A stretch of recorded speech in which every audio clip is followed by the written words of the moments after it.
Hello my sweet family, कैसे हैं आप सभी।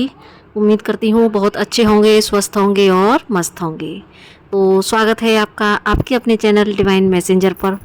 और आज का ये वीडियो एक मेरी सोल सिस्टर हैं, उन्होंने मुझसे बोला कि आप सिस्टर इस टॉपिक पर वीडियो प्लीज़ बनाएं। कि उनके अंदर एक क्वेश्चन उठा था कि पहले मैं ये बता दूं कि ये जो वीडियो है ये ट्विन फ्लेम जर्नी के ऊपर है। तो जो लोग इस सब्जेक्ट में इंटरेस्टेड हैं तो वो इसको लास्ट तक सुन सकते हैं, और बाकी जो लोग इस सब्जेक्ट में इंटरेस्टेड नहीं हैं तो वो इसको स्किप या लेट गो कर सकते हैं।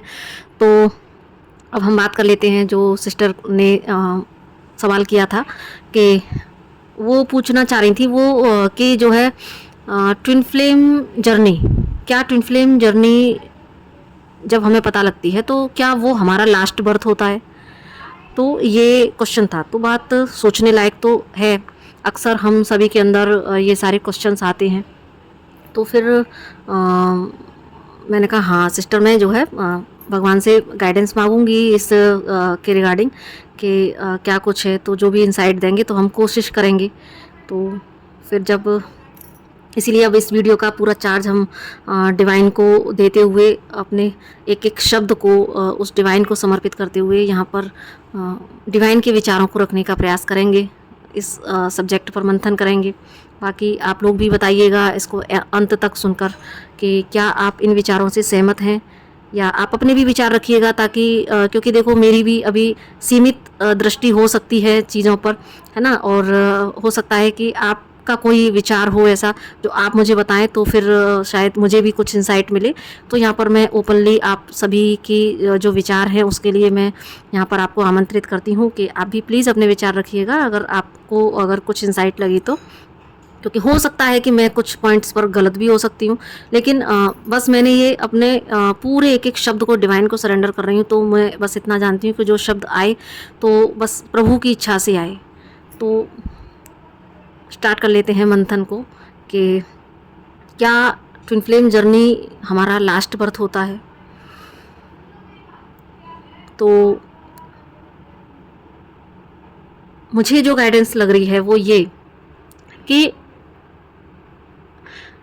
जब हमें पता लगता है कि हम ट्विन फ्लेम जर्नी में हैं और ट्विन फ्लेम के बारे में हम बहुत जानकारी लेना स्टार्ट करते हैं बहुत, और हम सभी जानते हैं जो ट्विन फ्लेम्स हैं, सब लोग जानते हैं कि ये जर्नी क्या है, कैसे है, कितनी तकलीफ दे भी ये होती है, और जब ये कंप्लीशन पर आती है तो ये क्या कुछ अबंडेंस और चीज़ें आपको देती है, हम सब कुछ जानते हैं। हम ये भी जानते हैं कि ट्विन फ्लेम जर्नी मोक्ष प्राप्त करने की जर्नी है, और इस जर्नी के रिगार्डिंग हम जितना बोलें, जितना जानकारी इकट्ठा करें वो सब बहुत कम है। और अगर कुछ शब्दों में इसको पिरोना चाहें तो ट्विन फ्लेम जर्नी सिर्फ ईश्वर से मिलने की जर्नी है ना। तो इसके शॉर्ट और लॉन्ग दोनों ही इसके परसेप्शन हैं। अगर गहराई में उतरना चाहें तो बहुत सारा इनर वर्क करने के बाद हम चीज़ों को डेप्थ में जाकर समझते हैं, और शॉर्ट में हमको इतना पता है कि ये जर्नी इसकी है। फिर उसके बाद हम लॉन्ग टर्म में इनर वर्क करते रहना है हमें। तो जब हम ट्विन फ्लेम जर्नी में हैं, इसका मतलब हम अपने आप को ट्विन फ्लेम बोलते हैं, हम ट्विन फ्लेम हैं। तो हमारी पहचान है अगर कि हम ट्विन फ्लेम हैं, तो ट्विन फ्लेम इस बर्थ में तो हमें पता लग गया कि हम ट्विन फ्लेम हैं। लेकिन जब से हम इस धरती पर इनकारनेट हुए तो ट्विन फ्लेम हम तब भी थे। हाँ, इतना है कि जब हम धरती पर इनकारनेट हुए, अपनी आत्मा के बिल्कुल बाल स्वरूप में जब हम थे, धीरे धीरे हम बर्थ बाई बर्थ जब हमारी सोल की यात्रा शुरू हुई, तो और उस यात्रा को करते हम आज यहाँ तक पहुँचे। तो ट्विन फ्लेम हम तब भी थे, है ना। क्योंकि जब आज हमें पता लगा है हम ट्विन फ्लेम है, तो हम ट्विन फ्लेम डेफिनेटली इनकारनेशन से ही थे। लेकिन इतना है कि जब हम अपने मोक्ष के करीब आने लगते हैं तो हमें रियलाइजेशन होता है, तब डिवाइन हमें हमारी स्पिरिचुअल अवेकनिंग से गो थ्रू कराता है ये हमें हमारी जो रियल, जो हमारी वास्तविक पहचान है, वो उससे हमें रूबरू कराता है कि तुम क्या हो, क्या पर्पज़ लेके आए हो, क्या करना है। तो ये सारी चीज़ों से हमें तब डिवाइन रूबरू कराते हैं, तब हमें पता लगता है कि हम ट्विन फ्लेम हैं। और ट्विन फ्लेम जर्नी, या हम इसको स्पिरिचुअल जर्नी भी कह सकते हैं, क्योंकि मोक्ष की जर्नी है। और स्पिरिचुअल जर्नी किसी एक बर्थ की जर्नी नहीं है। स्पिरिचुअल अवेकनिंग किसी एक बर्थ का प्रोसेस नहीं है। ये जन्म दर जन्म चलता रहता है। आज एक बर्थ में इतना काम किया, फिर दूसरे बर्थ में उससे आगे, क्योंकि आध्यात्मिक जो इनर वर्क होता है ना, जिसको हम आंतरिक कार्य कह सकते हैं, आध्यात्मिक आंतरिक कार्य यानी कि हमारा इनर वर्क, तो यही एक ऐसा काम है जिसकी पूंजी इकट्ठी होती जाती है और ईश्वर के यहाँ ये कभी छीड़ नहीं होती। आपने अगर अपने ऊपर इनर वर्क किया है तो यहाँ पर आध्यात्मिकता की जो पूंजी है, आपने जो आध्यात्मिक तेज अपने अंदर एकत्र किया है, तो वो एक ऐसी पूंजी है आपके पास कि जब आप इस बर्थ को कंप्लीट करके दूसरे बर्थ में जाते हैं तो वहाँ पर आपके पुण्य कर्मों का, आपके आध्यात्मिक, आपके स्पिरिचुअल वर्क का आपके पास एक सबसे बड़ी पूंजी आपके पास होती है, जो आपको आपके नेक्स्ट बर्थ में लाभ देती है। जिस तरह से बुरे कर्मा की पूंजी हमारे साथ जाती है, उसी तरीके से हमारे साथ हमारे अच्छे कर्मास की, हमारे स्पिरिचुअल इनर वर्क की, ये हमारे साथ पूंजी जाती है। तो इसलिए आध्यात्मिक जर्नी एक स्पाइरल जर्नी है। जैसे कि हमारी गुरु माँ बोलती हैं कि हमारी गुरु माँ है मीनाक्षी मैम, तो वो हमेशा हमें समझाती हैं कि स्पिरिचुअल जर्नी एक स्पाइरल जर्नी है, जहाँ पर कि व्यक्ति एक जगह खड़ा होकर ही और उसकी जर्नी आगे बढ़ती जाती है। बीच में फिर एक थंडरबोल्ट आता है, फिर एक वहाँ पर एक ऐसी सिनेरियो साइकिल शिफ्ट जिसको बोल सकते हैं, तो साइकिल शिफ्टिंग जब होती है तो इस तरीके से ये जर्नी ऊपर ऊपर ऊपर ऊपर और ऊपर बढ़ती जाती है और हम धीरे धीरे धीरे धीरे डिवाइन के नज़दीक जाते चले जाते हैं। तो ये प्रोसेस सिर्फ एक बर्थ का नहीं होता, ये प्रोसेस हमारे जब हमारी आत्म जागृति का समय स्टार्ट हो जाता है, यानी कि जिसको हम स्पिरिचुअल अवेकनिंग कहते हैं, तो जब हमारी स्पिरिचुअल अवेकनिंग का टाइम पीरियड स्टार्ट हो जाता है, तब ये जर्नी स्पाइरल वे में चलना शुरू हो जाती है। फिर हमारा एक बर्थ कंप्लीट होता है, फिर हम नेक्स्ट बर्थ में जाते हैं। और इस प्रोसेस में क्योंकि हम ट्विन फ्लेम्स हैं, है ना, जो भी लोग ट्विन फ्लेम्स हैं, तो इस टाइम फ्रेम में, इस प्रोसेस में जब बीच बीच में डिवाइन काउंटर पार्ट से एनकाउंटर होता है, लेकिन आत्म जागृति के अभाव में हम उसको रिकॉग्नाइज नहीं कर पाते कि ये हमारे डिवाइन काउंटर पार्ट है। तभी तो अपने डिवाइन काउंटर पार्ट के साथ में भी सारी डीएफ्स कितना ज़्यादा कर्मा, उनके साथ में भी कितना कर्मा बेस कई बार हीलिंग करनी पड़ती है ना, कितना कार्मिक ट्रिगर वो देते हैं कि कई बार रियलाइजेशन होता है कि अरे ये तो हमारे डिवाइन काउंटर पार्ट हो ही नहीं सकते, ये तो हमारे कार्मिक कनेक्शन जैसा फील होने लगता है। क्योंकि वहाँ पर आप, हो सकता है कि कई बर्थ में आप मिल चुके हैं पहले, लेकिन वही आत्म जागृति के अभाव में हम नहीं रिकॉग्नाइज कर पाते कि ये हमारे डिवाइन काउंटर पार्ट है। तो उस तरीके से धीरे धीरे स्पाइरल वे में आपकी जर्नी जन्म दर जन्म आगे चलती रहती है। अब यहाँ पर अगर हम उदाहरण लें तो माँ सती का उदाहरण हम ले सकते हैं कि माँ पार्वती के जो है, उनके शक्ति माँ के 108 जन्मों का विवरण मिलता है कि 108 जन्म उन्होंने लिए थे, है ना। तो यानी कि जब उनका आखिरी जन्म था वो तब भी ट्विन फ्लेम थी, है ना। उनको हम ट्विन फ्लेम की संज्ञा देते हैं ना, शिव शक्ति संयोग उन्हीं के नाम पर रखा गया है। तो जब वो अपने पहले जन्म पर भी ट्विन फ्लेम थी, अर्धनारीश्वर, यानी कि आत्मा का जो स्वरूप है, मूल स्वरूप है आत्मा का, वो तो वही था ना। लेकिन उनकी भी अवेकनिंग हुई, उनको भी अलग होना पड़ा, उनकी भी 108 उन्होंने जन्म लिए। ये क्योंकि 108 मुंडों की जो माला भगवान भोलेनाथ धारण करते हैं, उनके हम देखते हैं चित्रों पर, तो वो माँ पार्वती के 108 जन्म बताए जाते हैं कि माँ पार्वती के 108 जन्म थे, तो उनकी ही उन्होंने माला धारण की हुई है। सांकेतिक रूप में ये चित्रों में दिखाया जाता है। तो ये इस बात का परिचायक है कि जब ट्विन फ्लेम्स, दो जो काउंटर पार्ट आपस में मिलते हैं, यिंग यांग एनर्जी जब मिलती है 3D में, क्योंकि ये एनर्जी हमारे भीतर है, और लेकिन वो हमें जब बाहर के रूप में मिलते हैं, 3D प्लेन पर जब मिलते हैं, तो यहाँ पर कहीं ना कहीं ये इस बात का सूचक है कि ट्विन फ्लेम जर्नी यानी कि शिव शक्ति संयोग की ये जो यात्रा है, ये आत्म जागृति की यात्रा है, ये खुद को साध लेने की यात्रा है, खुद को कंप्लीट बैलेंस स्टेट में लाने की यात्रा है, अपने भीतर शिव और शक्ति दोनों तत्वों के मिलन की ये यात्रा है। और ये तब तक चलती रहती है जब तक कि आप अपने इस लक्ष्य को पूरा नहीं कर लेते। तो बस इस बीच कभी आपका किसी जन्म में अपने डिवाइन काउंटर पार्ट से सामना होता है, तो कभी शायद नहीं भी होता होगा, स्किप हो जाता होगा। इस बारे में तो मुझे इतना जानकारी नहीं है कि हर जन्म में मिलते ही मिलते हैं, ये तो नहीं कह सकते, लेकिन हाँ, बीच बीच में एनकाउंटर हो सकता है आपका। और बाकी ये जितना मैंने इस जर्नी को समझा वो ये कि ये सिर्फ ईश्वर से मिलने की यात्रा है। ये आपको इस बात का एहसास दिलाने की यात्रा है कि आप अपने आप में कंप्लीट हैं। कई बार मैं यहाँ पर एक छोटी सी चीज़ और ऐड करना चाहूँगी कि कई बार जब बीच बीच में ऐसा होता है कि अपने डिवाइन काउंटर पार्ट की मिसिंग एनर्जी बहुत बहुत ज़्यादा फील होना शुरू हो जाती है, तो उस समय थोड़ा सा डीएफ्स एक भ्रमित वाली स्थिति में आ जाती हैं कि हमें बाहर हमारे डिवाइन काउंटर पार्ट हमें याद कर रहे हैं। लेकिन ये चीज़ें सब मैं अपने एक्सपीरियंस के बेस पर भी यहाँ पर बता रही हूँ।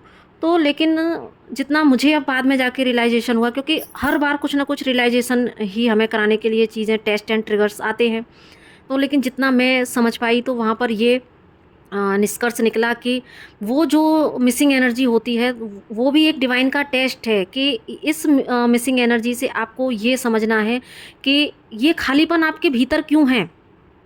क्या कोई बाहर का व्यक्ति, क्योंकि भले ही वो आपका डिवाइन काउंटर पार्ट है, लेकिन वो सेम एनर्जी आपके भीतर है, यिंग यांग एनर्जी आपके खुद के, हमारे खुद के भीतर है। तो क्या बाहर एक हार्ड मास का जो चोला लिए हुए कोई व्यक्ति है, क्या वो व्यक्ति ही हमें फुलफिल कर सकता है? क्योंकि ईश्वर ने सबको होल बनाया है, कंप्लीट बनाया है।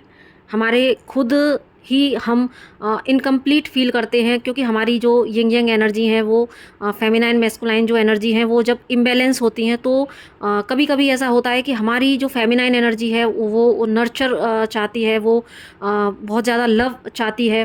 तो यहाँ पर ये एक इशारा होता है कि भाई ये चीज़ें आपको खुद अपने लिए करनी है, आपको खुद अपने आप को प्यार बना लेना है। यानी कि हमें ये उस समय समझने की ज़रूरत होती है कि बाहर से नहीं, वो प्यार का जो अल्टीमेट सोर्स है, वो सोर्स आपके भीतर है, वो सोर्स बाहर है ही नहीं।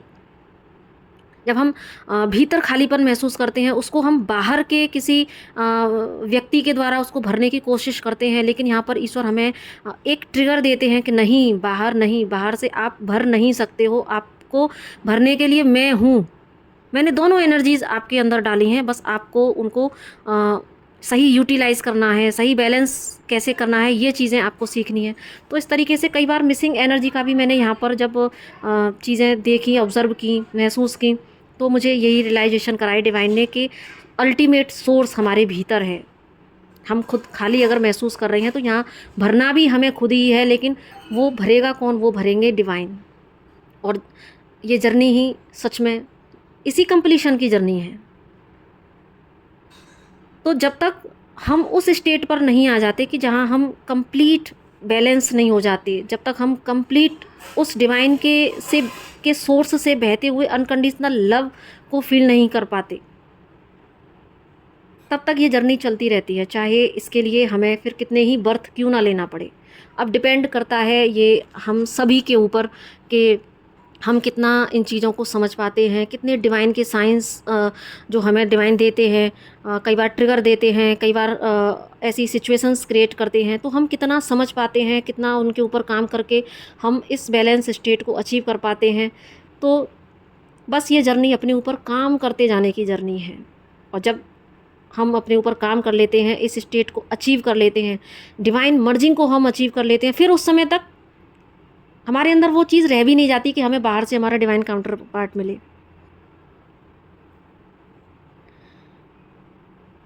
फिर हमारे लिए सब एक जैसे, एक समान भाव से देखना, वो दृष्टि आती है। बहुत टाइम तक नहीं आती, लेकिन धीरे धीरे धीरे धीरे जितना आप डिवाइन के नज़दीक जाना शुरू कर देते हो, एक बीच में वही ना स्पाइरल जर्नी है, बीच बीच में बहुत सारे क्वेश्चंस, बहुत सारे डाउट्स, बहुत सारी चीज़ें आती हैं।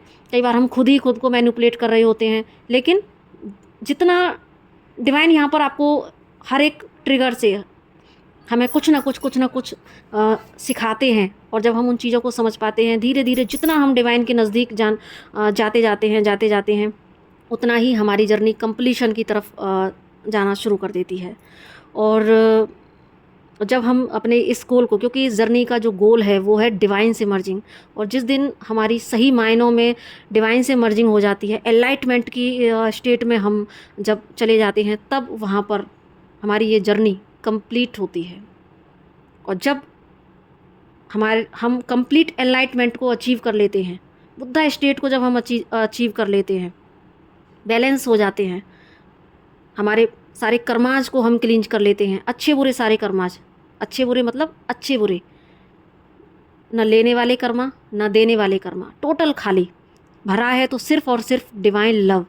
जब इस स्टेट में आ जाते हैं, तब हम मोक्ष के बिल्कुल जब करीब होते हैं, मोक्ष की स्टेट को हम अचीव किए ही होते हैं, तब हमारा जो हम फिर इस देह को त्याग कर फिर हम डायरेक्ट ईश्वर में मर्ज हो जाते हैं। तो ये इस वीडियो का निष्कर्ष फिर यही है कि अगर हम इस बर्थ में अपने डिवाइन काउंटर पार्ट से मिले हैं और हमें पता लगा है, तो ऐसा ये बिल्कुल भी ज़रूरी नहीं है कि ये हमारा लास्ट बर्थ है।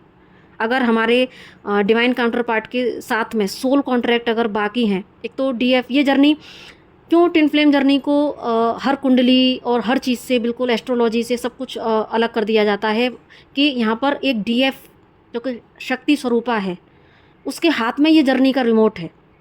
वो चाहे तो इस जर्नी को इसी बर्थ में कंप्लीट कर सकती है। अगर, क्योंकि अब सोशल मीडिया का ज़माना है, तो हमें सारी चीज़ों का पता लग रहा है ना, तो हम और फास्ट वे में अपनी चीज़ों के ऊपर काम कर सकते हैं हम। और सबसे बड़ा सोशल मीडिया तो खैर हमारे खुद के भीतर है कि हम जितना डिवाइन से कनेक्ट होते हैं, उतना ही हमें हमें सिर्फ डिवाइन गाइडेंस की ज़रूरत है। हमें बाहर से सोशल मीडिया की भी ज़रूरत नहीं है, हमें ज़रूरत है डिवाइन के गाइडेंस जो हमें अंदर से मिल रही है। तो इसलिए ये जर्नी टोटल एक डीएफ के हाथ में है। यहाँ पर एक डीएफ में इतनी सामर्थ्य होती है कि वो अपनी ट्विन फ्लेम जर्नी को अपने अकॉर्डिंगली चला सकती है, वो अपनी ट्विन फ्लेम जर्नी को अपने अकॉर्डिंग इसी बर्थ में कंप्लीट कर सकती है ना। लेकिन निष्कर्ष में हम ये कह सकते हैं, क्योंकि और एक चीज़ और कि ट्विन फ्लेम जर्नी में ऐसा भी बोलते हैं कि हमारा जो डिवाइन काउंटर पार्ट है, लोगों के सवाल होते हैं कि वो कब अवेकन होगा, कब अवेकन होगा, वो क्यों नहीं हो रहे हैं, उनकी अवेकनिंग हो रही है या नहीं हो रही है। तो यहाँ पर एक चीज़ है कि अगर एक डीएफ फुली डेडिकेशन के साथ अपने ऊपर काम कर रही होती है, तो ऐसा हो ही नहीं सकता कि उसके डिवाइन काउंटर पार्ट की अवेकनिंग ना हो, है ना। हाँ, ये बात अलग है कि भाई वो भी एक शरीर लेके आया है बंदा, और वो अगर इस 3D के लूप में फंसा हुआ है ना, और वहाँ पर अगर वो, जैसे कई बार डीएफ भी डिवाइन के गाइडेंस को रिसीव करती भी है, लेकिन फिर भी उसको कई बार नहीं समझ पाती है ना, मिस्टेक्स होती हैं। तो उसी तरीके से चीज़ें डिवाइन काउंटर पार्ट डीएम के साथ में भी हो सकती हैं। तो एक डीएफ जितना अपने ऊपर काम करती है, तो पहली बात तो ऐसा हो ही नहीं सकता। लेकिन अगर सपोज अगर कुछ केसेस में अगर ऐसा हो कि डिवाइन काउंटर पार्ट अगर उनकी अगर ऐसी जर्नी है, उनके भी कर्मा है, वो अगर डिवाइन की गाइडेंस को नहीं समझ पाते हैं, साइन सिम्टम्स को नहीं पकड़ पाते हैं, तो कुछ केसेस में अगर ऐसा हो, तो वहाँ पर भी अगर डीएफ अगर उनसे एनर्जेटिक लेवल पर एकदम ज़्यादा हाई लेवल पर चली भी जाती है, तो मान लो उसका अगर इस जन्म में वो अपनी ये साल्वेशन की जर्नी को कंप्लीट कर भी लेती है, तो भी वो वहाँ अपर जो डायमेंशंस होते हैं, वहाँ से वो अपने डिवाइन काउंटर पार्ट को गाइड कर वो अपने डिवाइन काउंटर पार्ट की जर्नी भी वो पूरी कराती है, क्योंकि अगर जो ट्विन फ्लेम बन के आए हैं तो जर्नी तो उनकी कंप्लीट होनी ही है। और यहाँ पर अगर मैं ट्विन फ्लेम कॉन्सेप्ट को हटा भी दूँ तो भी जो आत्मा ईश्वर ने धरती पर भेजी है उसका अल्टीमेट गोल ईश्वर ही है। सिर्फ ट्विन फ्लेम कॉन्सेप्ट के नाम पर हम कोई अपने आप को बड़ा तमगा ना दें कि हम ट्विन फ्लेम हैं, हम मास्टर सोल हैं, क्योंकि ये भी एक बहुत ही बड़ा सब्जेक्ट है कि आत्मा दो जो बोल दिया जाता है कि दो पार्ट में बटा है, तो ऐसा कुछ होता नहीं है। आत्मा अपने आप में कंप्लीट है ना। लेकिन कुछ हमारी लव से रिलेटेड हमारी जब इच्छाएं रह जाती हैं, है ना, तो वो एक फिर अलग सब्जेक्ट है। इसमें मैंने पहले ही बोला था, हम जितना बोलें उतना ही कम है। तो यहाँ पर मैं बात कर रही थी कि हर एक आत्मा मुझे लगता है कि उसका वो भीतर दोनों ही एनर्जीज़ को कैरी किए हुए होती है, तो बाहर उनका जो एक छाया रूप कह सकते हैं, है ना, उसका खुद का छाया रूप हम कह सकते हैं यहाँ पर। तो जब उनका डिवाइन टाइम आता है मिलने का, तो वहाँ पर वो उनको मिलती हैं। तो जो भी आत्मा ईश्वर ने धरती पर भेजी है वो सबकी ही जर्नी मोक्ष की जर्नी है। ऐसा नहीं है कि ट्विन फ्लेम है तो ही उनको ही मोक्ष मिलेगा। जो सभी सोल्स हैं वो सब मोक्ष के अधिकारी हैं, सभी सोल्स ईश्वर को पाने की अधिकारी हैं। तो लेकिन सबका धीरे धीरे डिवाइन टाइम आता है, उनकी अवेकनिंग होती है और सबका अल्टीमेट गोल उस ईश्वर में समा जाना है। तो आई होप ये कॉन्सेप्ट क्लियर हुआ होगा कि ट्विन फ्लेम जर्नी में जब हम अपने टीएफ से मिलते हैं तो क्या वो ही हमारा लास्ट बर्थ होता है। तो आंसर इज़ नो, कि ऐसा नहीं होता है कि जिस बर्थ में हम मिल रहे हैं तो वो ही हमारा लास्ट बर्थ है, ऐसा नहीं होता है। हमारा लास्ट बर्थ वो होता है जब हम अपने अंदर इनर मर्जिंग कर लेते हैं उस डिवाइन के साथ में, और उस समय तो हमारे भीतर वो इच्छा ही नहीं रह जाती कि हमारे डिवाइन काउंटर पार्ट के साथ में 3D यूनियन होगा या नहीं होगा। तो वो सोल कॉन्ट्रैक्ट के ऊपर बेस होता है कि अगर सोल कॉन्ट्रैक्ट में है 3D में यूनियन तो वो होता है, और अगर नहीं है तो आप दोनों अलग अलग अपनी अपनी जर्नी को कंप्लीट करते हैं, दोनों अलग अलग डिवाइन से मर्जिंग को अचीव करते हैं। तो मुझे तो यही समझ में आया, और बाकी अगर आपके कोई विचार हो तो मैं पहले ही कह चुकी हूँ, आप प्लीज़ मुझे ज़रूर से शेयर कीजिएगा, ताकि अगर कोई चीज़ के बारे में मुझे इंसाइट नहीं है या मुझसे कुछ पॉइंट छूटा है तो आप मुझे प्लीज़ गाइड कीजिएगा। तो इसी के साथ में नमस्ते, राधे राधे।